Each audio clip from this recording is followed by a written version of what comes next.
Vous êtes ici sur le tableau de bord de WordPress. Vous voyez ici en haut à gauche 14 mises à jour qui vous sont proposées, que vous pouvez également aller effectuer à cet endroit-là. En passant la souris dessus, vous voyez que ces mises à jour sont constituées de 8 mises à jour d'extension et 6 mises à jour de thème. Donc on va cliquer dessus. La page de mise à jour de WordPress est construite en 3 parties.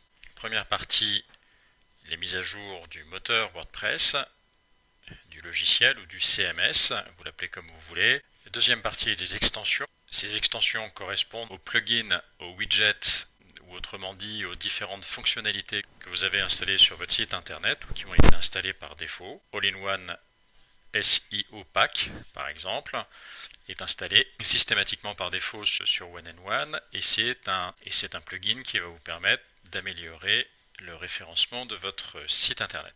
Et puis enfin, vous pouvez mettre à jour des thèmes. Les thèmes correspondent aux différents graphismes qui vous intéressent. Il est extrêmement important que ces mises à jour soient systématiquement effectuées. Si votre site internet n'est pas mis à jour régulièrement, je vous recommande vraiment très fortement de vous y connecter au moins une fois par semaine pour vérifier qu'il n'y a pas de mise à jour à faire et évidemment de faire vos mises à jour dès qu'elles se présentent puisque ces mises à jour consistent à améliorer le moteur WordPress, les thèmes ou les différents plugins, mais elles peuvent également avoir été développées pour régler des bugs, corriger des bugs éventuellement, des bugs de sécurité et il vaut mieux être extrêmement prudent en ce qui concerne la sécurité de son site internet. Pour mettre à jour, c'est extrêmement simple. Donc si WordPress, là j'ai la dernière version de WordPress, si ça n'avait pas été le cas, j'aurais eu une case à cocher qui m'aurait proposé de mettre à jour WordPress. Donc dans ce cas-là, il suffit de la cocher et de cliquer ensuite sur mise à jour. Ce qu'on va faire pour les extensions, donc je sélectionne tout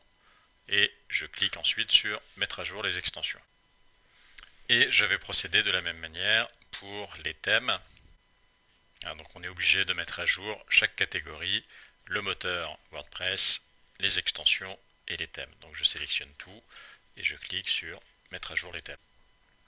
Je retourne sur les mises à jour de WordPress et je vais pouvoir constater que tout est à jour.